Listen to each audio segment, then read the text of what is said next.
तो क्या हाल है दोस्तों। आज शुरुआत करते हैं एक नए टॉपिक से जो कि हमारा फाइनेंशियल इंस्ट्रूमेंट। देखिए, जो फाइनेंशियल इंस्ट्रूमेंट है हमारे एफआर का 15 से 20% जो पोर्शन है उसको कवर करता है। तो आज इसलिए मैंने यही टॉपिक उठाया अपना, फाइनेंशियल इंस्ट्रूमेंट, क्योंकि एक बहुत मेजर टॉपिक है, ये काफ़ी वेटेज रखता है हमारे एग्जाम के लिए। तो स्टार्ट करते हैं with the topic financial instrument. देखो, फाइनेंशियल इंस्ट्रूमेंट है, ये दो इंड एस में कवर होता है, इंड एस 32 और इंड एस 109। आज जो हम पढ़ने जा रहे हैं वो पढ़ने जा रहे हैं इंड एस नंबर 32। देखो, एक 32 जो इंडेक्स है ये आपकी एक तरीके से मेजर डेफिनेशंस जो होती हैं हमारी इस चैप्टर की, उनको कवर करता है। तो आज इन डेफिनेशंस को ही कवर करते हैं। सबसे पहले इसने हमको डेफिनेशन जो बताई है वो बताइए फाइनेंशियल इंस्ट्रूमेंट की। तो अब क्योंकि चैप्टर का नाम ही फाइनेंशियल इंस्ट्रूमेंट है, इसको समझना काफ़ी इंपॉर्टेंट है। अब फाइनेंशियल इंस्ट्रूमेंट क्या होता है? एक contract that give rises to the financial asset for one entity and financial liability for another entity. कहने का मतलब क्या है कि कोई भी एक ऐसा कॉन्ट्रैक्ट जो कि एक पार्टी के लिए फाइनेंशियल असेट क्रिएट करे और दूसरी पार्टी के लिए एट द सेम टाइम वो फाइनेंशियल लायबिलिटी क्रिएट करे। मतलब आपने कोई ऐसा कॉन्ट्रैक्ट टेंडर किया जिससे कि दो चीज़ों का क्रिएशन हुआ, एक फाइनेंशियल असेट का क्रिएशन हुआ, एक फाइनेंशियल लायबिलिटी का क्रिएशन हुआ। अब फाइनेंशियल असेट एक पार्टी के लिए वो फाइनेंशियल असेट है और एक दूसरी ही पार्टी के लिए सेम टाइम पे वो फाइनेंशियल लायबिलिटी है। अब बात आती है कि ये फाइनेंशियल असेट और फाइनेंशियल लायबिलिटी होती क्या है। देखिए, फाइनेंशियल असेट का मतलब क्या होता है? फाइनेंशियल असेट का मतलब होता है, इसके लिए हमको जो फ्रेमवर्क है उसने बताया है, it is any asset that is it is ये एनी असेट, मतलब ये फाइनेंशियल असेट का मतलब क्या है?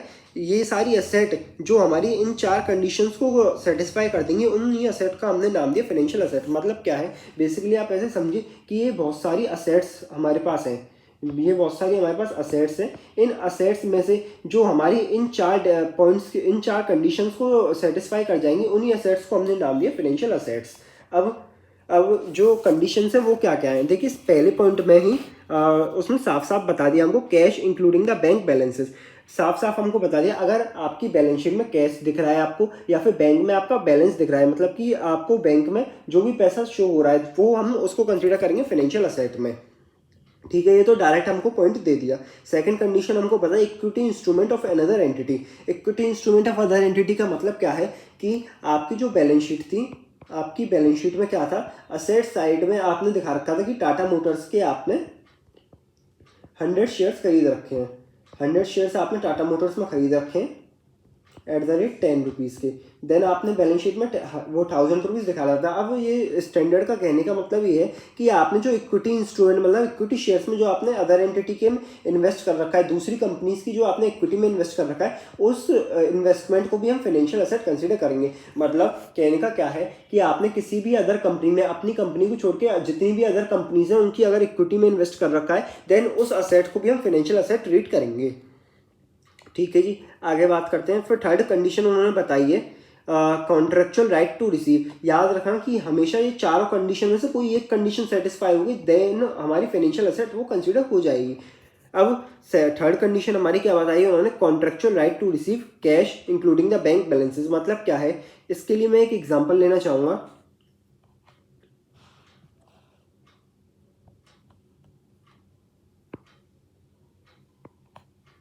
इस पॉइंट को ही पूरा इधर से उठा लेते हैं, फिर इसका ही अलग से सेपरेट एग्जाम्पल लेंगे।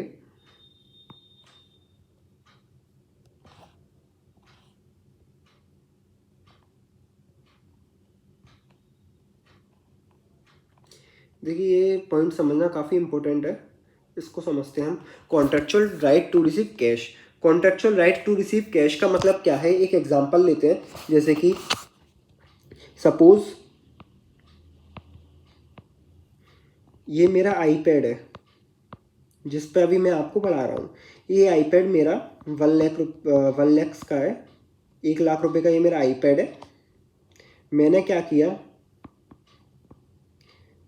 किया, ये आईपैड मिस्टर राम को बेच दिया।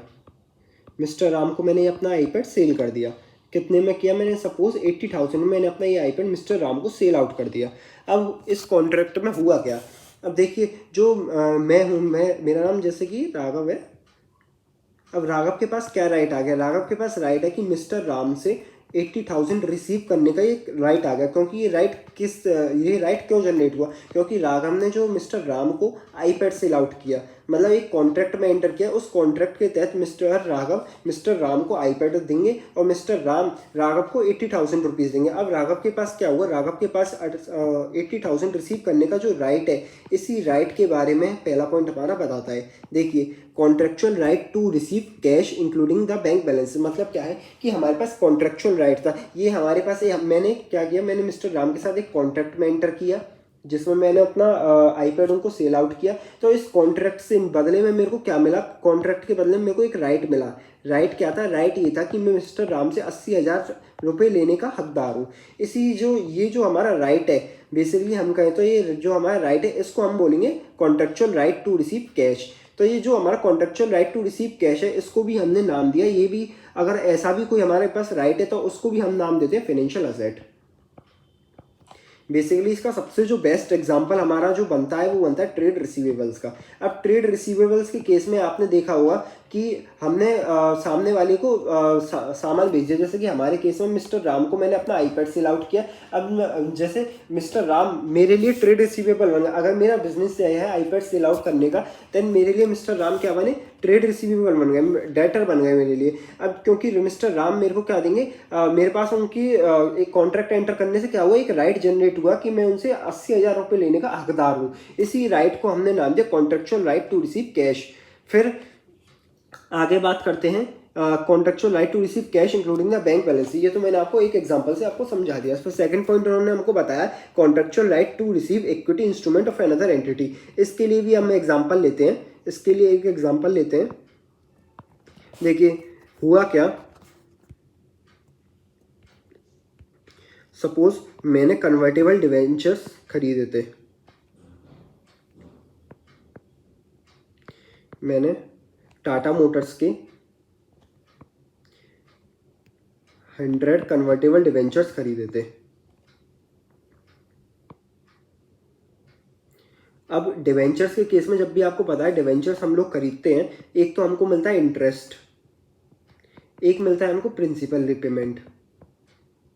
प्रिंसिपल तो हमको हर साल मिलता ही रहा होगा, उसमें तो कोई शक नहीं है, वो तो हमको कैश में मिला हुआ होगा। अब क्योंकि ये डिवेंचर्स हमारे कन्वर्टेबल डिवेंचर्स है, तो प्रिंसिपल पे बात आती है, या तो मैं कैश रिसीव कर लूँ या फिर मेरे को कंपनी ने कहा, टाटा मोटर्स ने कहा कि आप एक काम कीजिए, हम आपको कैश नहीं देते, कैश की बजाय हम आपको अपनी कंपनीज के इक्विटी शेयर्स देंगे, आप हमारी कंपनीज के इक्विटी शेयर ले लीजिए। देन इस केस में मेरे पास क्या अधिकार हुआ? मेरे पास राइट है, क्योंकि मेरे जो डिवेंचर्स थे वो कन्वर्टेबल डिवेंचर्स थे, मेरे पास राइट है कि मैं टाटा मोटर्स से कहूँ कि भैया मेरे को तो कैश नहीं चाहिए, मेरे को चाहिए आपकी कंपनी के इक्विटी शेयर। क्योंकि इस केस में जो हमारे डिवेंचर्स थे वो कन्वर्टेबल डिवेंचर्स थे और राइट किसके पास था? राइट इस केस में मेरे पास होल्डर के पास था। देन जो ये वाला जो हमारा राइट है, right to receive equity share, इसी पॉइंट की बात हमारी इसने कही है, equity instrument of another entity, contractual right to receive equity instrument of other entity. इसमें आपने देखा कि मेरे पास एक कॉन्ट्रेक्चुअल राइट था, क्योंकि मैंने कन्वर्टेबल डिवेंचर्स खरीदी टाटा मोटर्स की, तो मेरे पास एक राइट था कि मैं इन डिवेंचर्स का जो प्रिंसिपल रिपेमेंट है, उस रिपेमेंट में मैं कैश ना लेके उनसे उनकी इक्विटी शेयर्स ले सकता हूँ। देन इस केस में जो हमारा जो राइट हमारे पास मिला इक्विटी इंस्ट्रूमेंट लेने का, उसको भी हम बोलेंगे फाइनेंशियल असेट। अब देखिए थर्ड पॉइंट हमारा सी पॉइंट आपको बता रहा है एनी अदर फाइनेंशियल असेट, मतलब क्या? Contractual right to receive any other financial asset. इसका मतलब क्या है? जैसे इसी एग्जांपल में अब एक नेक्स्ट एग्जांपल और ले लेते हैं। जैसे कि मैंने अपना आईपैड बेचा था मिस्टर राम को। अब मिस्टर राम को मैंने आईपैड भेजा, तो मिस्टर राम से मेरे को क्या रिसीव करना था? कैश रिसीव करना था। अब मिस्टर राम ने कहा कि मैं आपको कैश नहीं दूंगा, मैं आपको कैश की बजाय एक बिल लिख के दे दूंगा आपको। BR बेसिकली जो होता है बिल रिसीवेबल मैं आपको दूंगा। मैंने कहा ठीक है भैया बिल दे देना, कोई दिक्कत नहीं है, बिल ले लेंगे। अब इस केस में जो हमारे मिस्टर राम थे, जो हमारे डेटर्स थे, उन्होंने क्या किया? हमको बिल रिसीवेबल दिया। तो इस केस में उन्होंने क्या किया? एक फाइनेंशियल, ये हमारी जो डेटर्स थी ये भी हमारी फाइनेंशियल असेट्स थे। मैंने अभी आपको ऊपर बताया कि ये वाले जो हमारे डेटर्स थे इस पॉइंट पे कवर थे contractual right to receive cash वाले में, क्योंकि अब जो हमारे मिस्टर राम थे वो भी हमारे फाइनेंशियल असेट थे। अब एक फाइनेंशियल असेट ने हमारी दूसरी फाइनेंशियल असेट दी बिल रिसीवेबल। अब बिल रिसीवेबल का मतलब आप सभी जानते हैं कि बिल रिसीवेबल का मतलब भी हमको एक अधिकार होता है कि हम उससे कैश रिसीव करेंगे। तो हुआ क्या, एक फाइनेंशियल असेट ने हमको दूसरी फाइनेंशियल असेट दी, तो ये वाला केस भी हमारा इस डेफिनेशन में कवर होता है एनी अदर फाइनेंशियल असेट्स में, मतलब contractual right to receive any other financial asset. Mister Ram ने मेरे से कहा मैं आपको कैश नहीं दूंगा, आपको बिल रिसीवेबल दूंगा, देन जो हमारा बिल रिसीवेबल है वो भी हमारा फाइनेंशियल असेट कहलाएगा। ठीक है, फिर आगे बढ़ते हैं हमारी डेफिनेशन की तरफ। फिर डेफिनेशन में हमसे अगला पॉइंट क्या पूछा है, अगला पॉइंट हमको क्या बताया है कि हमको बताया है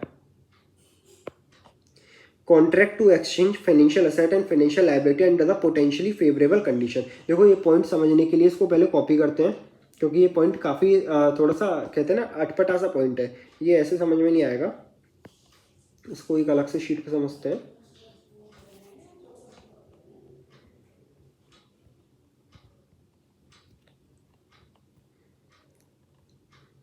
देखिए पॉइंट हमसे क्या कह रहा है, contract to exchange financial asset and financial liability under potentially favourable condition.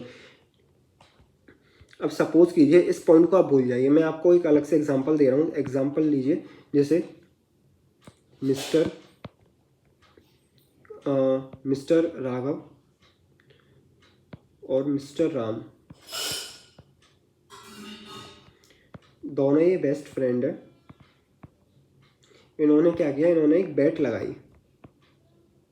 बेट कैसे लगाई कि अभी जो मार्केट में रिलायंस का जो शेयर है, रिलायंस का शेयर फिलहाल सपोज कीजिए 1000 रुपये पर चल रहा था, 1000 रुपये पर शेयर का रेट था अभी रिलायंस का।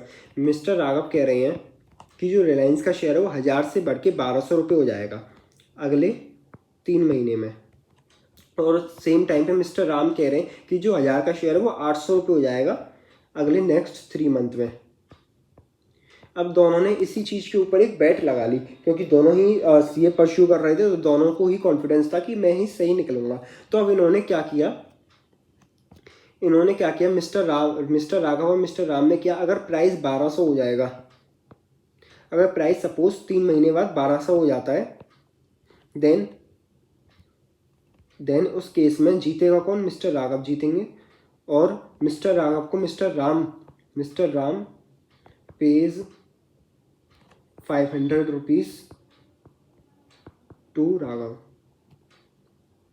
और सेम टाइम पे अगर प्राइस 800 हो जाता है तो जो हमारे राम हैं वो रिसीव करेंगे 500 रुपीज़ फ्रॉम राघव।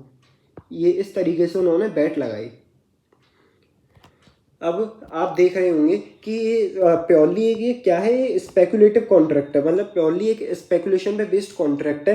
अब प्राइस कंट्रोल करना ना ही राघव के हाथ में ना ही राम के हाथ में है। तो अब 3 महीने बाद अगर प्राइस 1200 होगा तो राघव जीत जाएगा, अगर 3 महीने बाद प्राइस 800 होता है तो मिस्टर राम जीत जाएंगे। ये प्योरली एक तरीके से हम कहें एक सट्टेबाजी वाला कॉन्ट्रैक्ट है। इस कॉन्ट्रैक्ट को हम क्या नाम देते हैं, आपने सभी ने पढ़ा भी होगा EFM के अंदर, ऐसे कॉन्ट्रैक्ट को हम नाम देते हैं डेरिवेटिव कॉन्ट्रैक्ट।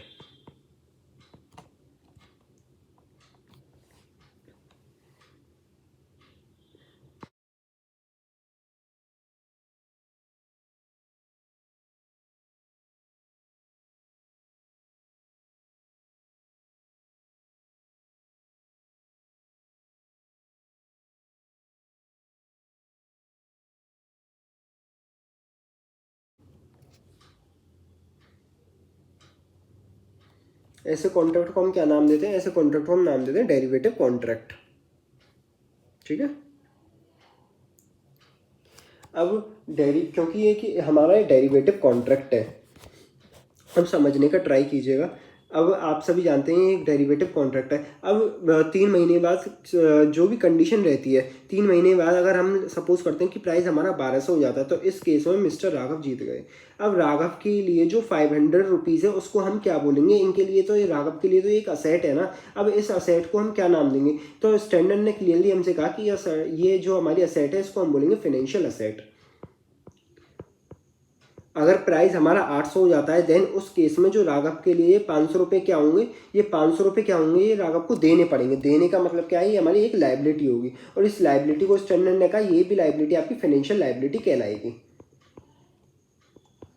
मतलब स्टैंडर्ड का कहने का मतलब सीधा सा सिंपल है कि आपने फ्यूचर का जो भी कोई कॉन्ट्रैक्ट कर रखा है जिसका आप नेट सेटलमेंट करना चाहेंगे, मतलब बेसिकली एक डेरिवेटिव कॉन्ट्रैक्ट है। अगर डेरिवेटिव कॉन्ट्रैक्ट आपने एंटर किया है, उस केस में अगर कंडीशन आपकी फेवरेबल होगी, फेवरेबल इस केस में कंडीशन कौन सी है, 1200 रुपये। मेरे लिए तो फेवरेबल ये है ना, प्राइस बढ़े, तो अगर मेरी फेवरेबल कंडीशन मीट हो जाती है, अगर फेवरेबल कंडीशन होती है, देन उस केस में तो आप कहोगे उसको फाइनेंशियल असेट। अगर जो कंडीशन आपकी अनफेवरेबल कंडीशन रिजल्ट होती है, देन उस केस में आप उसको नाम दोगे फाइनेंशियल लायबिलिटी। देखो यही पॉइंट बता रहा है हमको, contract to exchange financial asset, financial liability and the potentially favourable condition. अब क्योंकि हम ये असेट की डेफिनेशन पढ़ रहे हैं, फाइनेंशियल असेट की, तो उन्होंने साफ बताया अगर हमारी कंडीशन फेवरेबल होती है, मतलब कंडीशन हमारी 1200 रुपये वाली होती है, देन उस केस में जो हम असेट जो उस केस में जो हमारी असेट होगी उसको हम क्या नाम देंगे, फाइनेंशियल असेट। उस केस में असेट का नाम होगा फाइनेंशियल असेट। और अगर इस सेम केस में अगर हम लाइबिलिटी की डेफिनेशन देखें, देखो मैं इधर दिखाता हूँ आपको, जैसे हमारी लाइबिलिटी की डेफिनेशन है, सेम पॉइंट लाइबिलिटी में भी है, contract to exchange financial asset financial liability under the potentially unfavourable condition. Unfavourable condition आ गई, देखिए अनफेवरेबल कंडीशन। अब मेरे केस में क्या आती है अनफेवरेबल कंडीशन की, जो दाम है उसका रिलायंस का जो शेयर है वो 1000 रुपये से 800 रुपये घट जाए, तो ये तो मेरे लिए अनफेवरेबल कंडीशन हो गई ना। इस अनफेवरेबल कंडीशन में जो हमारी लाइबिलिटी होगी, उस लाइबिलिटी को हम नाम देंगे फाइनेंशियल लाइबिलिटी। केवल यही चीज़ हमको डिस्क्राइब किया स्टैंडर्ड ने। अब देखिए, क्योंकि फाइनेंशियल असेट्स की डेफिनेशन हम पूरी तरीके से समझ चुके हैं, एक और बार हम इसको क्विक रिवीजन कर लेते हैं इसका।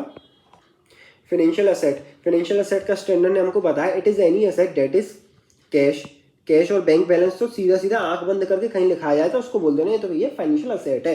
फिर equity instrument of other entity का मतलब मैंने आपको बताया, आपने टाटा मोटर्स या रिलायंस की कोई भी अदर कंपनी के, अपनी कंपनी को छोड़ के अदर कंपनी के शेयर्स में इन्वेस्ट किया, इक्विटी शेयर्स में, बेसिकली इक्विटी स्पेसिफाई किया, इक्विटी शेयर्स में आपने इन्वेस्ट किया, देन वो आपकी फाइनेंशियल असेट है। फिर contract to receive cash including bank balance, अगर आपने किसी से कॉन्ट्रेक्चुअल राइट रिसीव किया है, कैश रिसीव करना है, वो भी आपकी फाइनेंशियल असेट है। अगर कॉन्ट्रेक्चुअल राइट है आपके पास टू रिसीव करने का equity instrument of other entity, वो भी आपकी फाइनेंशियल असेट है। मतलब मैंने कोई भी कन्वर्टेबल डिवेंचर या प्रेफरेंस शेयर्स मैंने खरीदे, उसमें मेरे पास अधिकार आया कि मैं कैश लेने की बजाय एक उस कंपनी के इक्विटी शेयर्स ले सकता हूँ, देन वो भी हमारी फाइनेंशियल असेट है। Contractual right to receive any other financial asset, मतलब हमारे जो ट्रेड क्रेडिटर है, ट्रेड डेटर्स है, हमारे डेटर्स ने क्या किया, हमको कोई और फाइनेंशियल असेट प्रोवाइड करा दी। वैसे तो हमको उससे ट्रेड डेटर से हमको कैश रिसीव करना था, बट उसने क्या किया, हमको बिल रिसीवेबल प्रोवाइड करा दी, देन उस केस में वो भी हमारी फाइनेंशियल असेट होगी। Contract to exchange financial asset and financial liability and the potentially favourable condition, ये मैंने अभी आपको बताया कि जैसे कि आपने कोई फ्यूचर कॉन्ट्रैक्ट एंटर किया है, सपोज डेरिवेटिव कॉन्ट्रैक्ट एंटर किया, अगर कंडीशन हमारे फेवर में जाती है, देन उस केस में जो फेवरेबल कंडीशन है वो हमारी बन जाएगी फाइनेंशियल असेट। अगर सेम वो कंडीशन हमारे लिए अनफेवरेबल कंडीशन बन जाती है, देन उस केस में जो हमारी वो बनती है वो हमारी बनती है फाइनेंशियल लायबिलिटी। अब कुछ मैंने एग्जांपल लिए आपके लिए क्लैरिफाई करने के लिए कि एक्चुअल में फाइनेंशियल असेट का मतलब होता क्या है। देखिए एक एक एग्जांपल को करते हैं और समझते चलते हैं। जैसे कि मैंने आपको बताया है, ये जो डेफिनेशन है, अगर इन डेफिनेशन के चारों में से किसी भी एक पॉइंट को सेटिस्फाई अगर हम कर देते हैं, देन वो हमारी फाइनेंशियल असेट बन जाती है। अब सबसे पहला जो हमारा पॉइंट दे रखा है, इसमें हमको बताना है कि फाइनेंशियल असेट ये हमारी है या नहीं है। अगर है तो डेफिनेशन किस पॉइंट से, डेफिनेशन को कौन सा रेफरेंस है, पॉइंट नंबर 1, 2, 3 किस रेफरेंस से हमने इसको फाइनेंशियल असेट बोल रहे हैं, तो इससे आपको काफ़ी क्लैरिटी मिलेगी। अब बात करते हैं हमारी कैश एंड बैंक बैलेंस है। देखो कैश एंड बैंक बैलेंस तो डेफिनेशन ने ही क्लैरिफाई करके दिया, ये तो हमारी फाइनेंशियल असेट है, तो इसके लिए हम बोल देंगे ये हमारी फाइनेंशियल असेट है। कौन से पॉइंट से है हमारी फाइनेंशियल असेट, ये देखिए हमारी फाइनेंशियल असेट है, फाइनेंशियल असेट है हमारी कैश एंड बैंक बैलेंसेस। अब डेफिनेशन का रेफरेंस पूछ रहा है, डेफिनेशन कौन से रेफरेंस, डेफिनेशन के कौन से पॉइंट से हम इसको बोल रहे हैं फाइनेंशियल असेट, पहले पॉइंट से। फिर आगे हम बात करते हैं ट्रेड रिसीवेबल्स। ट्रेड रिसीवेबल मैंने आपको बताया, आप बताइए फाइनेंशियल असेट है या नहीं है। देखिए ट्रेड रिसीवेबल क्या है, हमको contractual right to receive cash, मतलब आपने ट्रेड रिसीवेबल है आपकी बैलेंस शीट में शो कर रहे हैं, तो आपके पास अधिकार है उनसे कैश लेने का या नहीं है, बिल्कुल अधिकार है जी हमको कैश लेने का। तो ये आपकी डेफिनेशन के कौन से पॉइंट में कवर हो रहे हैं, आपके डेफिनेशन के पॉइंट में कवर हो रहे हैं contractual right to receive cash. 3 का ए पॉइंट में, 3 का ए पॉइंट आप लिख दीजिए, ये भी हमारी फाइनेंशियल असेट है जी। इन्वेंट्री, अब वो हमसे बात कर रहा है इन्वेंट्री क्या आपकी फाइनेंशियल असेट है या नहीं है। अब आप देखिए आपकी बुक्स में इन्वेंट्री पड़ी है, तो आपके पास कोई भी अधिकार है इन्वेंट्री के, आप कोई भी अधिकार है कि आप उससे कैश रिसीव कर लेंगे। इन्वेंट्री को आप बेच के कैश रिसीव कर सकते हैं, लेकिन अगर आपके गोडाउन में इन्वेंट्री पड़ी है तो आपके पास कोई अधिकार नहीं है उससे कैश लेने का। तो आप किसी भी डेफिनेशन के चारों में से किसी भी पॉइंट को देख लीजिए कि ये डेफिनेशन को मीट कर रहा है या नहीं कर रहा। ना ही ये कैश है, ना ही इक्विटी इंस्ट्रूमेंट है। Contractual right to receive cash, cash तो भैया हम रिसीव कर ही नहीं सकते इससे। इन्वेंट्री अगर हमारे गोडाउन में पड़ी है तो हमारे पास ये अधिकार नहीं है, इन्वेंट्री है तो हम इससे कैश ले सकें। इन्वेंट्री को बेच के कैश ले सकते हैं, हमारे पास कॉन्ट्रेक्चुअल अधिकार नहीं है, तो इसलिए हम इसको इन्वेंट्री को फाइनेंशियल असेट नहीं है हमारी। Property plant and equipment, property क्या आप प्रॉपर्टी प्लांट एंड इक्विपमेंट को बेच के कैश रिसीव कर सकते हैं? बिल्कुल कर सकते हैं जी कैश रिसीव, लेकिन क्या आपके पास कॉन्ट्रेक्चुअल अधिकार है उनसे? आप अगर कोर्ट में केस करेंगे कि पीपी कोर्ट में आप केस करने गए जी, हम हमारी बुक्स में प्रॉपर्टी प्लांट एंड इक्विपमेंट पड़ा है, बेसिकली हमारी कार वो लैंड पड़ी है हमारी बुक्स में, हमको उससे कैश नहीं मिल रहा है। कोर्ट भी ये कहेगा कि ऐसा पागल इंसान है भाई, लैंड तुमको कैसे वो दे देगी, कैसे कैश देगी तुमको, इस पर बेसिकली हमारे पास अधिकार नहीं है। तो ये पीपी ही भी हमारी फाइनेंशियल असेट नहीं है। लोन्स एंड एडवांस, आपने किसी बंदे को पैसा एडवांस पे दे रखा है, लोन दे रखा है, तो आपके पास क्या अधिकार है उससे कैश रिसीव करने का? सर बिल्कुल है हमारे पास अधिकार उससे कैश रिसीव करने का। कौन से पॉइंट के हिसाब से आपके पास अधिकार है? 3 का point A, contractual right to receive cash. हम उसके अगेंस्ट, सामने वाले के अगेंस्ट केस कर देंगे अगर वो हमको पैसा नहीं देगा, तो हमारे पास एक तरीके से अधिकार है उससे कैश रिसीव करने का। तो हमारी ये भी फाइनेंशियल असेट है। कौन से पॉइंट से? 3 का पॉइंट ए से हमारी ये फाइनेंशियल असेट है। Investment and equity shares of Tata motor, ये तो वही एग्जांपल आ गया। Equity instrument of other entity, बिल्कुल फाइनेंशियल असेट है ये पॉइंट नंबर 2 के हिसाब से। इन्वेस्टमेंट इन बॉन्ड्स, अब देखो इन्वेस्टमेंट इन बॉन्ड्स में अब आपने सपोज कीजिए किसी भी, जैसे कि रिलायंस के ही आपने बॉन्ड्स में इन्वेस्ट कर दिया, तो आपको 2 चीज़ें मिलती हैं बॉन्ड्स की रिटर्न में। एक तो आपको इंटरेस्ट मिलेगा, एक आपको प्रिंसिपल रिपेमेंट मिलेगा। तो दोनों ही चीज़ें आपको अगर कैश में रिसीव हो रही हैं तो आपके पास क्या अधिकार है इससे कैश लेने का? अगर मैंने टाटा मोटर्स या रिलायंस के मैंने अगर बॉन्ड्स खरीदे हुए हैं तो कल को मैं रिलायंस में जाके ये कह सकता हूँ कि भैया अपने बॉन्ड्स को रखो, मेरे को कैश दो इनके बदले में, या मैं उनके बॉन्ड्स के बेसिस में उसको स्यू कर सकता हूँ। बिल्कुल कर सकते हो, आपके पास अधिकार है, कॉन्ट्रेक्चुअल राइट है to receive cash. Cash receive करने का आपके पास कॉन्ट्रेक्चुअल राइट है। तो इसलिए जो हमारी इन्वेस्टमेंट इन बॉन्ड्स है वो भी हमारी फाइनेंशियल एसेट की डेफिनेशन को मीट करती हैं as per point 3A। Investment in Reliance company convertible debentures, देखो आपने रिलायंस की कंपनी के कन्वर्टेबल डिवेंचर्स खरीदे हैं। कन्वर्टेबल डिवेंचर्स का मतलब क्या हो गया कि आपका जो प्रिंसिपल इंटरेस्ट तो आपको कैश में मिलेगा ही, प्रिंसिपल के पेमेंट रिपेमेंट में आपके पास ऑप्शन होगा, या तो आप कैश ले लीजिए या फिर आप कंपनीज के इक्विटी शेयर्स ले लीजिए, आपके पास ये ऑप्शन है। तो अगर हमारे पास कैश रिसीव करने का ऑप्शन है, अगर आप कैश रिसीव करते हैं तो ये क्या है? फाइनेंशियल असेट है, बिल्कुल है। अगर इक्विटी शेयर्स रिसीव करते हैं, बिल्कुल फाइनेंशियल असेट है। अब लेकिन इसमें अंतर क्या आएगा? अगर आप कैश रिसीव करते हैं तो ये फाइनेंशियल असेट है as per point number 3A। 3A के against contractual right to receive cash. अगर आप इसमें कैश रिसीव करते हैं तो आपकी जो फाइनेंशियल एसेट होगी वो किस पॉइंट के हिसाब से होगी? 3A के हिसाब से। अगर सेम केस में अगर आप इसमें उसकी रिलायंस की इक्विटी शेयर्स लेते हैं, देन उस केस में जो आपकी जो ये फाइनेंशियल एसेट होगी एज पर पॉइंट नंबर 3 का B होगा। देखिए 3B क्या कहता है हमसे? Contractual right to receive equity instrument of other entity, मतलब आपका जो इस केस में जो अधिकार होगा वो एज पर पॉइंट 3B आप इसको फाइनेंशियल एसेट बोलेंगे। मतलब हमारे पास राइट है, कॉन्ट्रेक्चुअल राइट है to receive equity instrument of other entity में, मतलब रिलायंस का आपको इक्विटी रिसीव करने का अधिकार है। अब आगे बढ़ते हैं। इन्वेस्टमेंट इन प्रेफरेंस शेयर, आपने अगर किसी भी कंपनी के प्रेफरेंस शेयर खरीद रखे हैं तो आपके पास क्या अधिकार है? आप उसके प्रेफरेंस शेयर्स को बेच के कैश रिसीव कर सकते हैं, बिल्कुल कर सकते हैं जी। या फिर हम कंपनी से डायरेक्ट उसके प्रेफरेंस शेयर्स को उसको देंगे, कंपनी को रिटर्न करेंगे और हमको कैश दे, हमारे पास अधिकार है कैश रिसीव करने का, बिल्कुल ये हमारी फाइनेंशियल असेट है। इस पर पॉइंट नंबर 3A। गोल्ड, क्या आपके पास गोल्ड पड़ा हुआ है? वही इन्वेंट्री वाला एग्जांपल, आपके पास गोल्ड पड़ा हुआ है तो गोल्ड पर आप कोई भी केस कर सकते हैं कि हमको गोल्ड कैश में कन्वर्ट होके दे हमको, नहीं। गोल्ड जो हमारा है, गोल्ड बेशक आपकी एक लिक्विड असेट है, लेकिन हर लिक्विड असेट आपकी फाइनेंशियल असेट नहीं है, इस चीज़ को ध्यान रखना। जो हमारा गोल्ड है, गोल्ड हमारे पास कॉन्ट्रेक्चुअल, ना तो हमारा ये कैश है ना ही हमारे पास कॉन्ट्रेक्चुअल राइट है टू रिसीव कैश तो इसलिए जो हमारा गोल्ड है वो फाइनेंशियल एसेट की डेफिनेशन को मीट नहीं करता। इन्वेस्टमेंट इन गोल्ड बॉन्ड, ये सेम हो गया example as investment in preference share, as it is same हो गया है। मतलब कहने का क्या है, आपने किसी भी कंपनी के गोल्ड बॉन्ड्स खरीदे हैं, तो आप क्या गोल्ड बॉन्ड्स को बेच के या गोल्ड कंपनी से डायरेक्ट गोल्ड बॉन्ड, कंपनी के जो गोल्ड बॉन्ड है उसको रिटर्न करके कैश रिसीव कर सकते हैं? बिल्कुल कर सकते हैं। ये हो गया हमारा contractual right to receive cash. तो ये भी हमारी फाइनेंशियल एसेट होगी as per point number 3A। Prepaid expense, आपने क्या किया, आपने आपका जो इलेक्ट्रिसिटी का एक्सपेंस है आपने वो एडवांस में पे कर दिया, उसको हमने बोला प्रीपेड एक्सपेंस। आपने जो इलेक्ट्रिसिटी का एक्सपेंस एडवांस में पे किया, क्या आप उसको फाइनेंशियल एसेट बोलेंगे? क्या आप उस इलेक्ट्रिसिटी के एक्सपेंस को पे करने के बाद उससे ये कह सकते हैं कि हमको कैश वापस दे? नहीं कह सकते। तो इसलिए जो हमारा प्रीपेड एक्सपेंस है वो भी फाइनेंशियल एसेट की डेफिनेशन को मीट नहीं करता। सॉरी।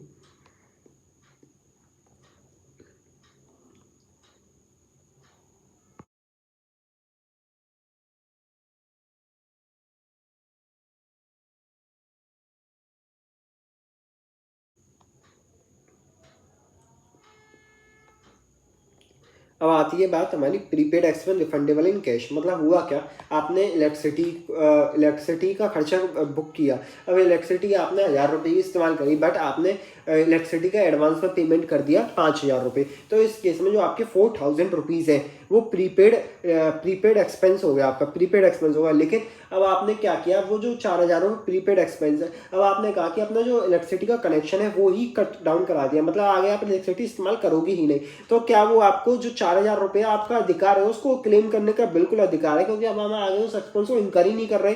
देन उस केस में जो हमारा प्रीपेड एक्सपेंस है वो रिफंडेबल इन कैश हो जाएगा, मतलब हमारे पास अधिकार आ जाएगा उसको कैश में रिसीव करने का। तो इस केस में ये हमारी फाइनेंशियल एसेट होगी as per point number 3A।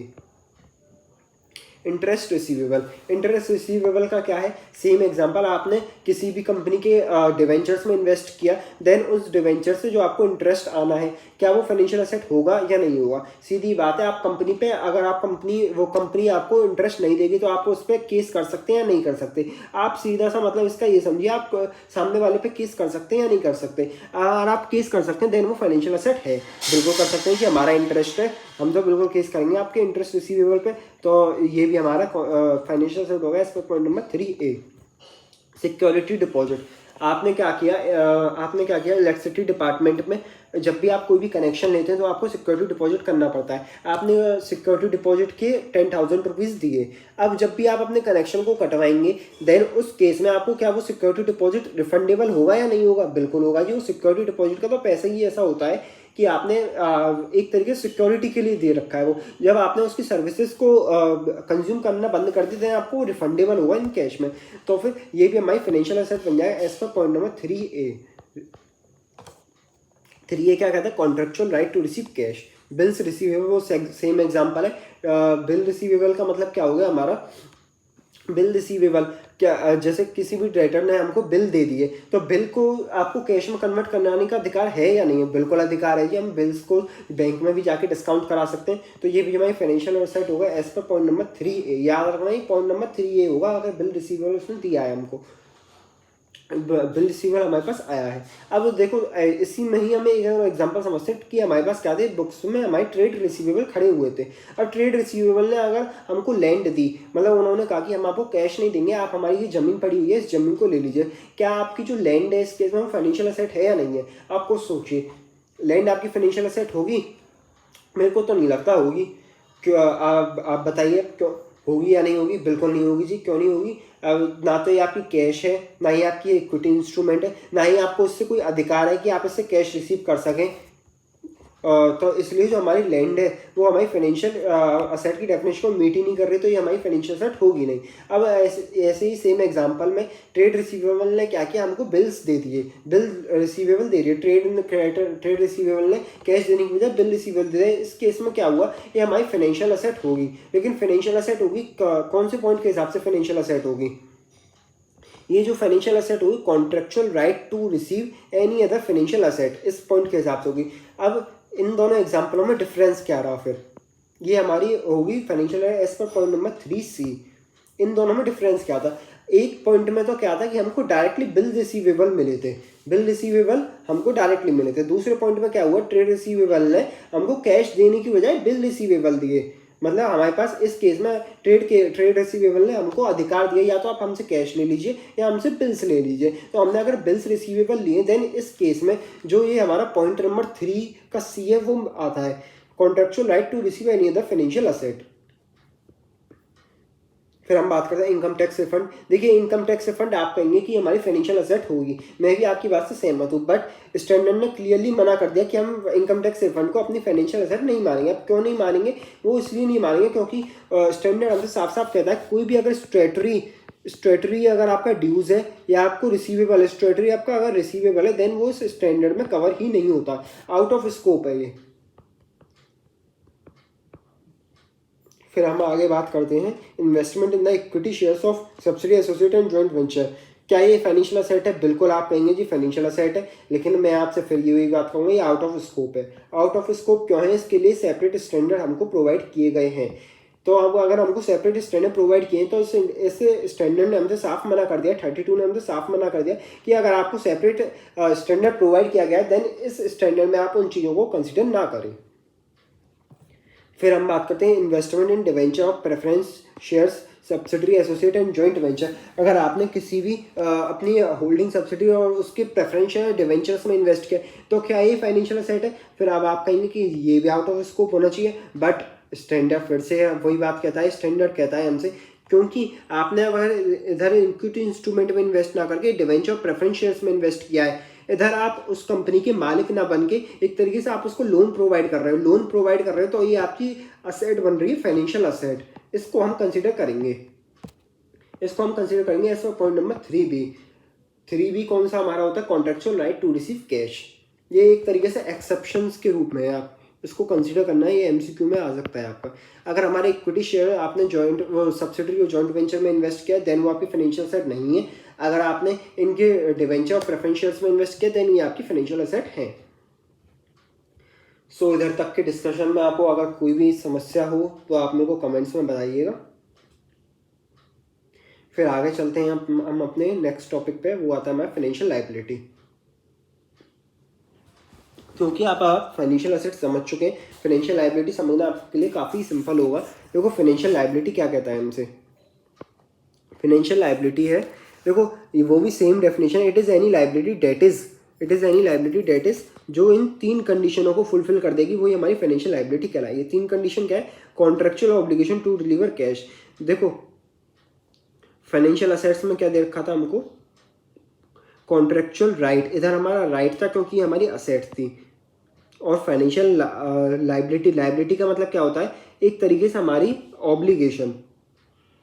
तो सेम पॉइंट्स में बस केवल अंतर कितना किया है स्टैंडर्ड ने, राइट्स को हटा के लायबिलिटी कर दिया। कॉन्ट्रेक्चुअल वहाँ पे राइट था contractual right to receive cash, इधर कर दिया contractual right to deliver cash. Contractual और obligation to deliver any other financial asset, same point से केवल ऑब्लिगेशन लगा दिया। अब मतलब क्या है इनका? देखिए पहला पॉइंट हमसे कह रहे हैं contractual obligation to deliver cash, मतलब ऐसी अगर आपकी कोई भी लायबिलिटी है, ऐसी कोई भी आपकी लायबिलिटी है जिसमें आपको कैश पेमेंट कंपलसरी है, नहीं तो वो सामने वाला आप तक क्लेम कर देगा, देन उस लायबिलिटी को हम बोलेंगे फाइनेंशियल लायबिलिटी। ऐसी लायबिलिटी जिसमें आपका कैश पेमेंट जरूरी है, उसको हम बोलते हैं फाइनेंशियल लायबिलिटी।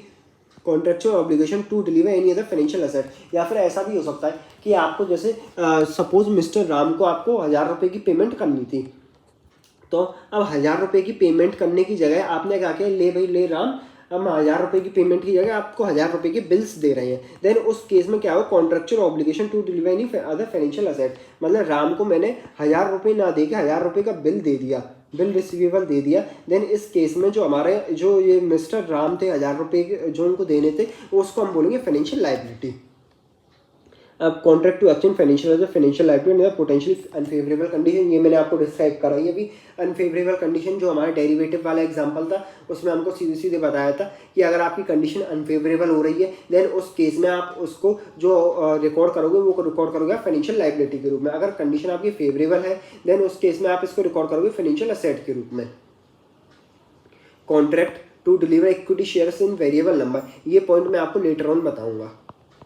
एक अभी हमारा एक टॉपिक आएगा कंपाउंड फाइनेंशियल इंस्ट्रूमेंट, उसके बाद आएगा हमारा fix to fix test. Fix to fix test के बाद आप एफ टू एफ टेस्ट के बाद इस कॉन्सेप्ट को समझाऊंगा मैं आपको। फिर चलो कुछ एग्जांपल डिस्कस कर देते हैं फाइनेंशियल लायबिलिटी के। देखो सबसे पहला एग्जांपल आता है हमारा फाइनेंशियल लायबिलिटी का, ट्रेड पेबल। देखो ट्रेड पेबल है, क्या आपके पास कॉन्ट्रेक्चुअल ऑब्लिगेशन है टू डिलीवर कैश? बिल्कुल है जी, कॉन्ट्रेक्चुअल ऑब्लिगेशन, तो ये हमारी फाइनेंशियल लायबिलिटी होगी as per point number 1 contractual obligation to deliver cash, A का 1। लोन टेकन, अगर आपने लोन दिया है तो आपके ऊपर क्या लायबिलिटी है उसको रिपेमेंट करने की? बिल्कुल है जी हमारे पास लायबिलिटी। और हमको रिपेमेंट कैसे करना पड़ेगा? उसको कैश में ही हमको रिपेमेंट करना पड़ेगा, तो ये भी हमारी फाइनेंशियल लायबिलिटी है। आउटस्टैंडिंग सैलरी, एम्प्लॉयज़ की सैलरी आपके ऊपर चढ़ी हुई है, आउटस्टैंडिंग है, तो आपको उसका पेमेंट करना पड़ेगा जी, बिल्कुल करना पड़ेगा। कैसे करना पड़ेगा? कैश में करना पड़ेगा, तो ये भी फाइनेंशियल लायबिलिटी हो गई हमारी। एडवांस इनकम, अगर आपने किसी से एडवांस इनकम, मतलब क्या है कि मैंने अपनी बिल्डिंग रेंट पे उठा रखी थी, तो मैं 1 महीने का रेंट उससे एडवांस में लेके चलता हूँ, तो उस केस में क्या ये एडवांस इनकम मेरी फाइनेंशियल लायबिलिटी होगी? नहीं होगी, क्योंकि वो जो मैंने एडवांस में रेंट ले रखा है वो अगले महीने एडजस्ट भी तो हो जाएगा, मेरे को उसका कोई कैश में रिपेमेंट थोड़ी करना है, तो इसलिए हमारी ये फाइनेंशियल लायबिलिटी नहीं होगी। Advance income refundable in cash, हुआ क्या, मैंने अपनी प्रीमाइसेस किसी को 10,000 रुपये महीने पे रेंट पे दे रखी थी, तो उससे मैंने 10,000 रुपये एडवांस ले रखे थे। अब हुआ क्या, उसने मेरी बिल्डिंग खला दी, रेंट पे से खला दी, देन उस केस में क्या वो 10,000 रुपये मेरे लिए रिफंडेबल हो जाएंगे? मेरे को तो उसको वापस देने पड़ेंगे ना कैश में, वो तो आएगा मेरे से कहेगी मेरा एडवांस रेंट था उसको मेरे को दो आप, बिल्कुल मेरे को देना पड़ेगा वो रेंट। तो इस केस में जो हमारी जो लायबिलिटी होगी उसको हम क्या बोलेंगे? Financial liability as per point number A1। Liability के केस में ज़्यादातर जो हमारी लायबिलिटी होती है वो बनती है हमारी as per point number A1, मतलब contractual obligation to deliver cash. Debenture issue, अगर आपने डिवेंचर इशू किए तो उसका आपको रिपेमेंट भी करना पड़ेगा, बिल्कुल करना पड़ेगा, तो ये भी फाइनेंशियल लायबिलिटी है as per A1। Issue of own equity share, अगर आप अपने खुद के इक्विटी शेयर इशू करते हैं तो अब ये मेरे को ये बताइए क्या ये फाइनेंशियल लायबिलिटी होगी? अब जब आप अपने इक्विटी शेयर्स इशू करते हैं तो आपने देखा होगा कि इक्विटी शेयर क्या होता है, इक्विटी शेयर का कभी भी आप रिपेमेंट नहीं करते, एक तरीके से वो हमको मालिकाना हक प्रोवाइड कर रहे हैं इक्विटी शेयर्स में, तो ये हमारी फाइनेंशियल लायबिलिटी नहीं होती, क्योंकि इसका रिपेमेंट हम कभी भी कैश में नहीं करते हैं। तो अब बात आती है इक्विटी शेयर्स को हम क्या बोलें। जब आप अपने ओन इक्विटी शेयर इशू करते हैं देन उस केस में जो हमारी एक तीसरा कंपोनेंट आता है इक्विटी, वो अरेज होता है, ना ही ये हमारा फाइनेंशियल असेट होगा ना ही ये हमारा फाइनेंशियल लायबिलिटी होगा। इस कंपोनेंट को हम नाम देंगे इक्विटी। सीधी बात है, जब आप अपने इक्विटी शेयर इशू करेंगे तो आप उसको क्या बोलेंगे? इसको क्या नाम देंगे? इसको नाम देंगे आप इक्विटी ही नाम देंगे, क्योंकि आपने इक्विटी अपना इशू किया है। कन्वर्टेबल डिवेंचर इशूड, अब देखो कन्वर्टेबल डिवेंचर इशूड, इसमें हम एक एग्जाम्पल लेते हैं कन्वर्टेबल डिवेंचर इशूड में। ये कन्वर्टेबल डिवेंचर इशूड जब आप करते हैं तो आपको 2 चीज़ें देनी पड़ती हैं, एक तो आपको इंटरेस्ट का पेमेंट करना पड़ता है, इंटरेस्ट का पेमेंट हमेशा कैश में होता है, तो इसलिए हमारी फाइनेंशियल लायबिलिटी होगी। अब बात आती है प्रिंसिपल की, क्योंकि हमने कन्वर्टेबल डिवेंचर इशू किए हैं। कन्वर्टेबल डिवेंचर जब हम इशू कर रहे हैं या तो होल्डर हमसे कैश ले सकता है या फिर हमसे हमारी इक्विटी की भी डिमांड कर सकता है। जब आप उसको कैश देंगे देन उस केस में आपकी फाइनेंशियल लायबिलिटी होगी, मगर जब आप उसको इक्विटी डिलीवर करेंगे देन उस केस में आपका इक्विटी कंपोनेंट बनेगा।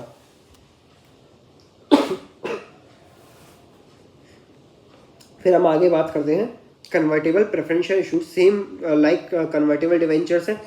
अगर आप उनको डिविडेंड तो आपको कैश में पे करना ही करना है, तो ये तो हमारी फाइनेंशियल लायबिलिटी होगी। प्रिंसिपल के केस में अगर प्रिंसिपल के केस में क्या होता है, अगर कैश अगर उनको कैश देंगे आप तो ये फाइनेंशियल लायबिलिटी होगी, अगर आप उनको इक्विटी वगैरह देंगे देन वो आपका इक्विटी कंपोनेंट में जाएगा।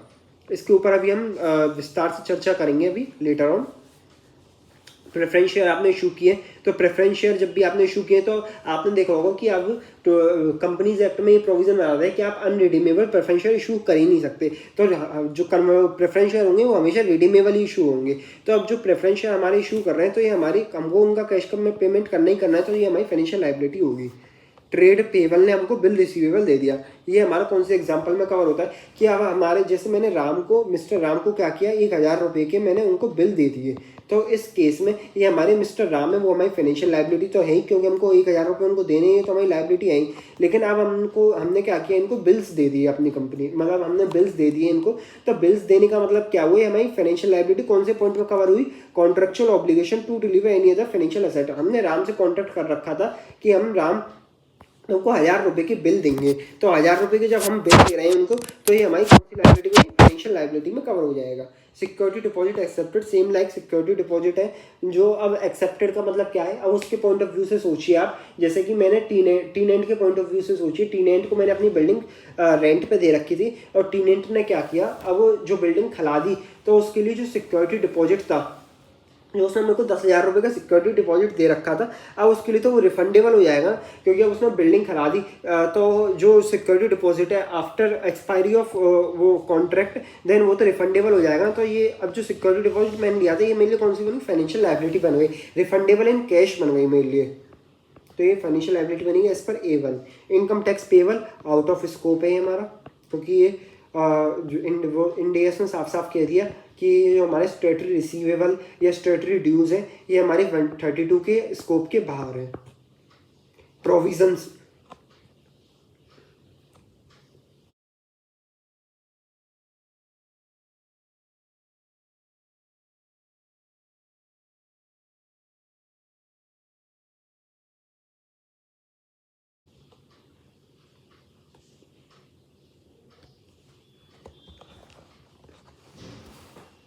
प्रोविजंस, देखो प्रोविजंस के लिए भी हमारा सेपरेट स्टैंडर्ड्स हमको प्रोवाइड किया गया है, सेपरेट इंडेक्स प्रोवाइड किया गया है, जो कि हमारा इंडेक्स नंबर 37 है। तो इसलिए स्टैंडर्ड ने साफ कर दिया, जब आपको अलग से स्टैंडर्ड हम प्रोवाइड कर रहे हैं, देन इस इंडेक्स में आप एक तरीके से इस इंडेक्स में आप कवर नहीं होते हैं। जब आपको इंडेक्स नंबर 37 प्रोवाइड किया है, तो 32 में आप कवर नहीं होंगे, जितने भी प्रोविजंस वगैरह हैं वो हमारी फाइनेंशियल लाइबिलिटी नहीं होंगी। अब जो हमारा नेक्स्ट कॉन्सेप्ट आता है वो होता है compound financial instrument, CFI। CFI की अब हम बात करते हैं, कंपाउंड फाइनेंशियल इंस्ट्रूमेंट की। देखिए कंपाउंड फाइनेंशियल इंस्ट्रूमेंट क्या होते हैं, कंपाउंड फाइनेंशियल इंस्ट्रूमेंट एक ऐसा इंस्ट्रूमेंट होता है जिसमें आपकी FL प्लस इक्विटी का कॉम्बिनेशन होता है।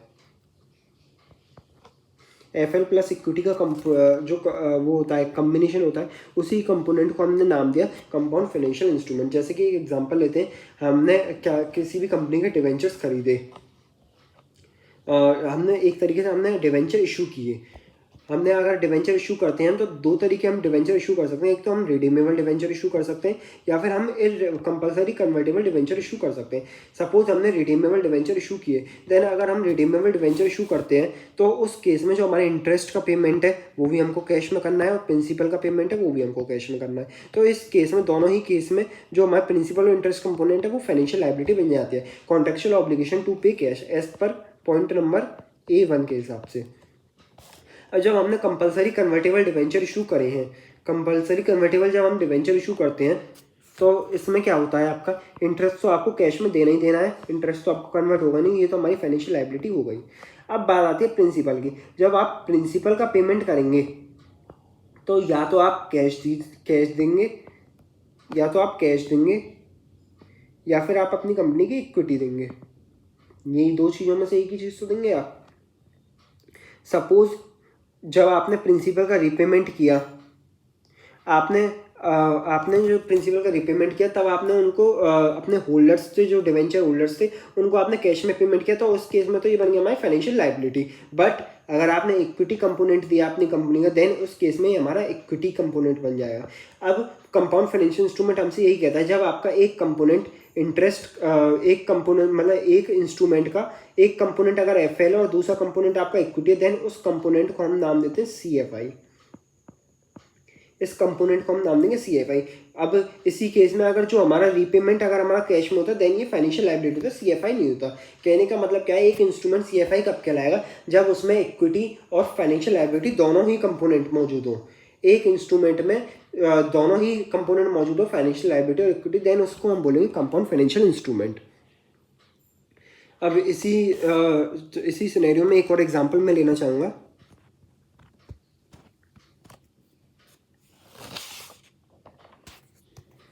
अब देखो डिवेंचर्स के केस में ही जो कंपलसरी कन्वर्टेबल है,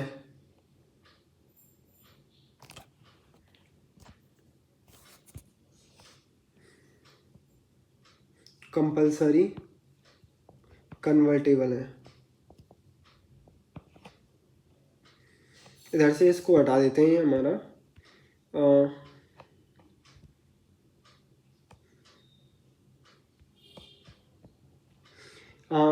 इधर एक चीज़ आपने नोटिस करी, ये जो डिवेंचर्स थे हमारे कंपलसरी कन्वर्टेबल थे। जब हमारे डिवेंचर कंपलसरी कन्वर्टेबल होते हैं तो हम इनको पेमेंट कैश में तो कर ही नहीं सकते, तो हम पेमेंट इनका जो है इक्विटी से ही करेंगे। मतलब जो हमारे प्रिंसिपल है उसका पेमेंट तो हम कैश में कभी कर ही नहीं सकते, तो ये वाली चीज़ तो हमारी एराइज कभी होगी नहीं। तो ये हमारा इंस्ट्रूमेंट हमेशा CFI ही होगा बेसिकली, क्योंकि मैंने इधर कंपलसरी कन्वर्टेबल लिखा है। अगर मैं इस कंपलसरी को हटा देता यहाँ से, अगर केवल कन्वर्टेबल डिवेंचर्स में इधर लिखता, ऐसे आप देखिए, अगर मैं इस कंपलसरी को हटा देता, अगर कन्वर्टेबल लिखता, देन वो वाला एग्जांपल मेरा सही रहता। लेकिन अगर मैंने इधर कंपलसरी लिखा है, कंपलसरी अगर मैंने लिख के रखा है, तो कंपलसरी का मतलब तो ये कि ये हमारे इक्विटी में ही कन्वर्ट हो सकते हैं। इक्विटी में कन्वर्ट होंगे तो ये कंपलसरी CFI ही होगा। अब इसी एग्जाम्पल को कंटिन्यू करते हैं। अगर हमारे जो डिवेंचर्स हैं वो कंपलसरी कन्वर्टेबल हैं, कंपलसरी कन्वर्टेबल डिवेंचर्स हैं हमारे, तो आपके जो एक तो आप इंटरेस्ट देंगे उन पे,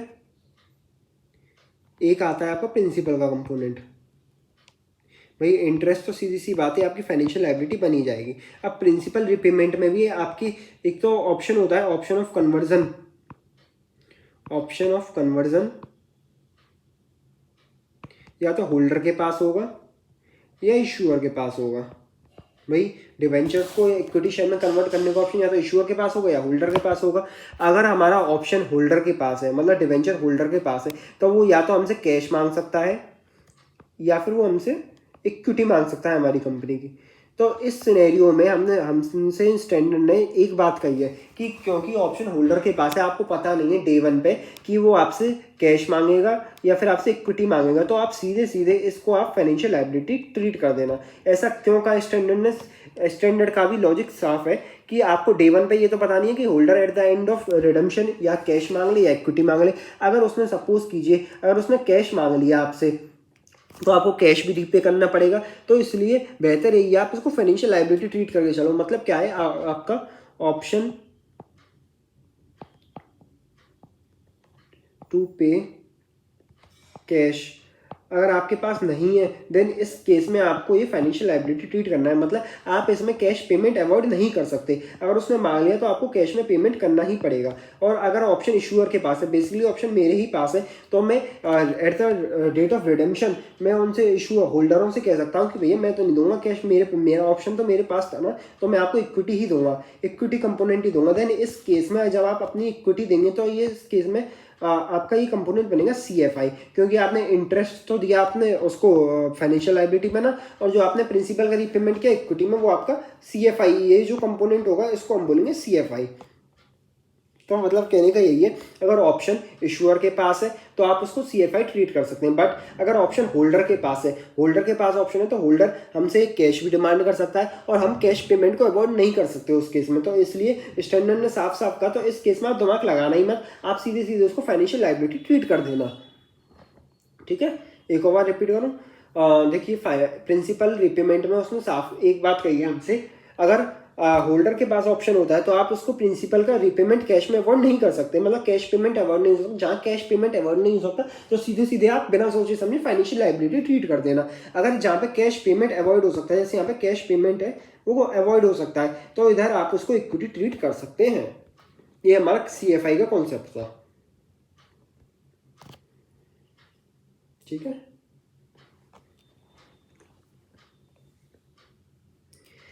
नाउ अब आगे अपने अलग कॉन्सेप्ट की तरफ बढ़ते हैं, फिक्स टू फिक्स्ड टेक्स्ट की तरफ।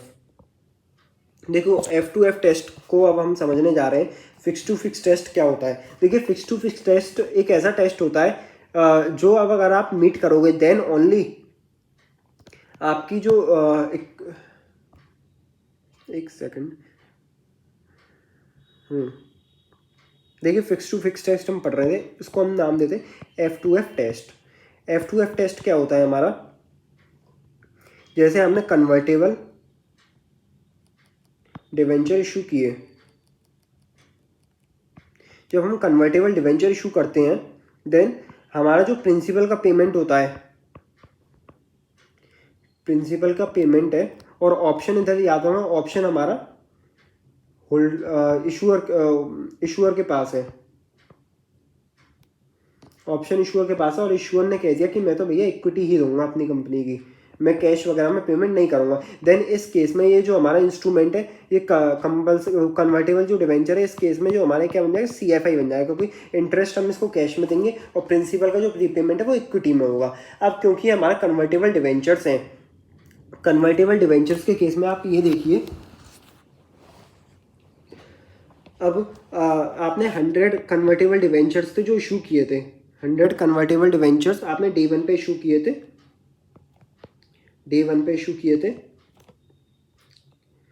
और आपने 5 साल के बाद 5 ईयर्स के एंड में आपको इनका रीपेमेंट करना है। अब रीपेमेंट क्योंकि आपको इक्विटी में करना है इनका, अब एक तो ये है कि कंपनी ये फिक्स कर दे, कंपनी क्या फिक्स कर दी कि आप 100 कन्वर्टेबल डिवेंचर्स हैं, मैं तो इन 100 के बदले में आपको 1000 इक्विटी शेयर्स देंगे हम अपनी कंपनी के। अगर ये कंपनी डे 1 पे ही फिक्स कर देती है देन इसको हम बोलते हैं fix to fix test meet हो गया, F2F टेस्ट मीट हो गया। मतलब यहाँ पे डे 1 पे हमको ये तो पता है कि हमारे 100 कन्वर्टेबल डिवेंचर्स हैं, बट ये कितने इक्विटी शेयर्स में कन्वर्ट होंगे, इनका अगर नंबर फिक्स्ड है तो हम कहेंगे कि हमारा fix to fix test meet हो गया, F2F टेस्ट मीट हो जाता है। अगर हमारा F2F टेस्ट मीट हो जाता है देन ओनली हम इस प्रिंसिपल के रीपेमेंट को अपना इक्विटी जो कंपोनेंट है वो ट्रीट करेंगे। अब सेम एग्जांपल में आप समझिए कि अगर 100 कन्वर्टेबल डिवेंचर्स थे डे 1 पे, डे 1 पे हमारे 100 कन्वर्टेबल डिवेंचर्स है, अब कंपनी ने क्या किया, हम 5 साल के बाद आपको इक्विटी में कन्वर्ट कर देंगे, अपनी कंपनी की इक्विटी शेयर्स इशू कर देंगे, बट बताया नहीं कि कितने नंबर ऑफ इक्विटी शेयर्स वो इशू करेंगे, उन्होंने ये बताया नहीं, ये उन्होंने कह दिया कि उस दिन की प्राइस पर वो डिपेंड करेगा कि हम कितने नंबर ऑफ इक्विटी शेयर आपको इशू करेंगे। देन इस केस में आपने देखा कि आपको डे 1 पे पता नहीं है कि आपको 5 साल के बाद कितने नंबर ऑफ इक्विटी शेयर्स मिलेंगे, देन इस केस में हम बोलेंगे आपका F2F टेस्ट मीट नहीं हो रहा है, fix to fix test meet नहीं हो रहा। अब F2F टेस्ट मीट होने से और ना मीट होने से क्या दिक्कत आती है, देखिए डे 1 पे आपको अगर पता होता है कि आपको इतने इक्विटी शेयर्स मिलेंगे तो आपके लिए सीधे सीधे आप इस कंपोनेंट को, प्रिंसिपल के कंपोनेंट को इक्विटी ट्रीट कर सकते हो। बट लेकिन यदि आपको डे 1 पे ये नहीं पता कि आपको कितने इक्विटी शेयर्स मिलेंगे after the end of 5 years, then इस केस में कंपनी क्या करती है, कंपनी जो हमारी इस कंपोनेंट को FL ट्रीट करेगी, फाइनेंशियल लायबिलिटी ट्रीट करेगी। बेशक वो अपने इक्विटी शेयर देगी डिवेंचर होल्डर्स को, लेकिन फिर भी उसको फाइनेंशियल लायबिलिटी ही ट्रीट करना पड़ेगा। अब इसके पीछे लॉजिक क्या था, इसके पीछे स्टैंडर्ड ने लॉजिक दिया, जैसे सपोज आपके 100 डिवेंचर्स थे 1000 ईच के डे 1 पे, तो टोटल आपने डिवेंचर होल्डर से 1 लाख रुपीज़ लिए थे। अब हुआ क्या, 5 साल के अंत में after the end of 5 years,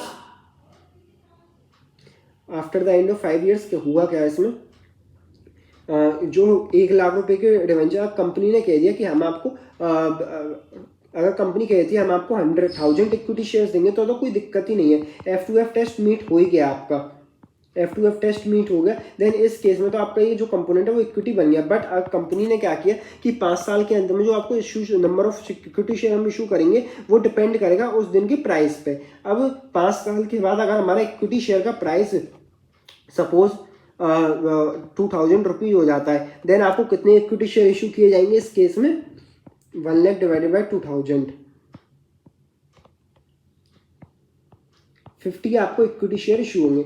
अब इस केस में तो आप सीधे सीधे देख रहे हैं कि जो हमारे डिवेंचर होल्डर है उनका तो नुकसान हो गया, इस केस में तो उनको केवल 50 इक्विटी शेयर मिल रहे हैं, जबकि अगर कंपनी उसको फिक्स कर देती है आपको कितने इक्विटी शेयर इशू होंगे तो उसमें 1000 इक्विटी शेयर इशू होते। देन इस केस में हम देख रहे हैं कि कंपनी अपना बेनिफिट कर रही है, कंपनी अपने केवल फायदे के लिए ये सारी चीज़ें कर रही है, अपने फ़ायदे के लिए वो उस चीज़ पे उस पर डिपेंड कर रही है 5 साल बाद जो प्राइस होगा। तो इस केस में स्टैंडर्ड ने साफ कह दिया जब कंपनी अपने फ़ायदे के लिए सोच रही है तो हम उसको इक्विटी कंपोनेंट नहीं बनाने देंगे, हम उस केस में जो इस कंपोनेंट को हमने नाम दिया फाइनेंशियल लायबिलिटी, हम इसको नाम देंगे। तो यही पॉइंट हमारी फाइनेंशियल लायबिलिटी की डेफिनेशन में कवर था। देखिए यहाँ पे contract to deliver on equity shares in variable number, मतलब क्या था, जैसे हमारे वही सेम एग्जाम्पल था, कन्वर्टेबल डिवेंचर्स थे, कन्वर्टेबल डिवेंचर्स में हुआ क्या था कि हमने 100 डिवेंचर हमने इशू किए थे, 5 साल के बाद हमारा उनसे कॉन्ट्रैक्ट था कि हम आपको इक्विटी में कन्वर्ट करके देंगे, बट हमने हमारे डिवेंचर होल्डर्स को ये नहीं बताया था कि हम आपको कितने number of equity share issue करेंगे। देन इस केस में जो हमारी जो इक्विटी कंपोनेंट है उसको हम फाइनेंशियल लायबिलिटी ही नाम देंगे, इसको हम इक्विटी कंपोनेंट ट्रीट नहीं करेंगे। यही एग्जांपल हमारा फाइनेंशियल लायबिलिटी में दे रखा है। Contract to deliver the equity share in variable number, मतलब 5 साल के बाद हम इक्विटी शेयर तो डिलीवर करेंगे बट उनको वेरिएबल नंबर में डिलीवर करेंगे, उनका हमने एक नंबर फिक्स नहीं किया, fix to fix test meet नहीं हुआ। बेसिकली जब F2F टेस्ट मीट नहीं होगा देन जो हम इक्विटी शेयर इशू भी करेंगे वो भी हमारे फाइनेंशियल लायबिलिटी ही कहलाएंगे। यही हमारा टॉपिक है। फाइनेंशियल लायबिलिटी का जो थर्ड पॉइंट है वो यही बात करता है। सो हमने यहाँ तक ये अपना पूरा कवर कर लिया है। आज का जो टॉपिक था वो पूरा कवर कर चुके हैं हम। आपको उसमें कोई दिक्कत परेशानी समस्या हो तो आप मेरे को बताएं। एक बार कोई रिवीजन कर लेते हैं। देखिए फाइनेंशियल इंस्ट्रूमेंट आज हमने चैप्टर स्टार्टिंग की है इसकी, इसमें इंडेस नंबर 32 से हमने स्टार्टिंग की है। 32 ने हमको पहले बताया फाइनेंशियल इंस्ट्रूमेंट क्या होता है। A contract that give rise to the financial for one entity and financial liability for another entity. फिर हमने पढ़ा फाइनेंशियल एसेट क्या होता है। फाइनेंशियल एसेट होता है हमारा, it includes any asset that is, अगर कैश होगा तो वो हमारी फाइनेंशियल एसेट है। किसी का अगर दूसरी कंपनी के हमारे पास इक्विटी शेयर है वो भी फाइनेंशियल एसेट है। कॉन्ट्रेक्चुअल राइट है हमारे पास टू रिसीव कैश करने का तो वो फाइनेंशियल एसेट है। इक्विटी इंस्ट्रूमेंट रिसीव करने का राइट है तो वो भी फाइनेंशियल एसेट है। Any other financial asset receive करने का राइट है तो वो फाइनेंशियल एसेट है। अगर हमारा कोई भी डेरिवेटिव कॉन्ट्रैक्ट है उसमें अगर हमारी फेवरेबल कंडीशन बन रही है देन वो हमारी फाइनेंशियल एसेट है। बाकी फिर हमने एग्जांपल्स देखे थे।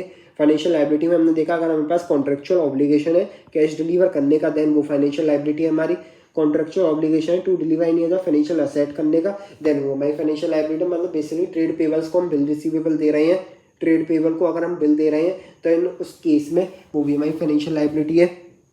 कॉन्ट्रैक्ट टू एक्सचेंज, अगर हमारी कंडीशन डेरिवेटिव कॉन्ट्रैक्ट के केस में अनफेवरेबल देन उस केस में वो हमारी फाइनेंशियल लायबिलिटी कहलाएगा। Contract to deliver equity share in variable number, equity share मतलब क्या है कि बेसिकली हमारा fix to fix test meet नहीं हुआ। हमने डे 1 पे ये क्लैरिफाई नहीं किया कि हम कितने डिवेंचर आपको इशू करेंगे, कितने नंबर ऑफ इक्विटी शेयर हम आपको इशू करेंगे। देन उस केस में जो हमारे इक्विटी शेयर हम उनको देंगे 5 साल के बाद वो फिक्स्ड नहीं है, तो इसलिए हमने इस कंपोनेंट को नाम दिया इस कंपोनेंट को हम क्या नाम देते हैं, इस कंपोनेंट को नाम देते हैं फाइनेंशियल लायबिलिटी, ना कि हम इक्विटी कंपोनेंट्स को नहीं बोलते। फिर हमने CFI के बारे में पढ़ा। कंपाउंड फाइनेंशियल इंस्ट्रूमेंट एक ऐसा इंस्ट्रूमेंट जो हमारी फाइनेंशियल लायबिलिटी प्लस इक्विटी का कंपोनेंट होता है।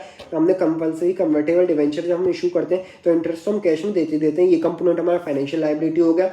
हमारा जो प्रिंसिपल रिपेमेंट होता है, प्रिंसिपल का जो हम पेमेंट रिपेमेंट करते हैं उसका रिपेमेंट हम इक्विटी में करेंगे, मतलब हम अपने इक्विटी शेयर इशू करेंगे। देन इस केस में इस कंपोनेंट को हमने नाम दिया equity component. Provided F2F test हमारा मीट हो जाएगा देन हम इस कंपोनेंट को बोलेंगे इक्विटी कंपोनेंट। तो इस इंस्ट्रूमेंट को हमने नाम दिया कंपाउंड फाइनेंशियल इंस्ट्रूमेंट। फिर हमने F2F टेस्ट की बात करी थी। फिक्स टू फिक्स टेस्ट क्या होता है, ये एक ऐसा टेस्ट होता है जिसमें हमारा डे 1 पे फिक्स होता है कि हम इतने नंबर ऑफ डिवेंचर्स के इतने नंबर ऑफ इक्विटी शेयर हम और इशू करेंगे, देन हमारा fix to fix test meet होता है। अगर F2F टेस्ट हमारा मीट होता है देन उस केस में हम उसको इक्विटी कंपोनेंट ट्रीट करेंगे। अगर हमारा जो वो है F2F टेस्ट नहीं मीट होता है देन हम उसको फाइनेंशियल लायबिलिटी ट्रीट करेंगे। सो फिर आज के लिए हमारा इंड AS नंबर 32 का ख़त्म हो जाता है। आज हमारा इंड AS 32 के जो कॉन्सेप्ट थे वो कवर हो जाते हैं पूरे। बाकी फिर हम कल मिलते हैं और इंड AS 109 है जो हमारा, उसकी हम शुरुआत करते हैं। So thank you all.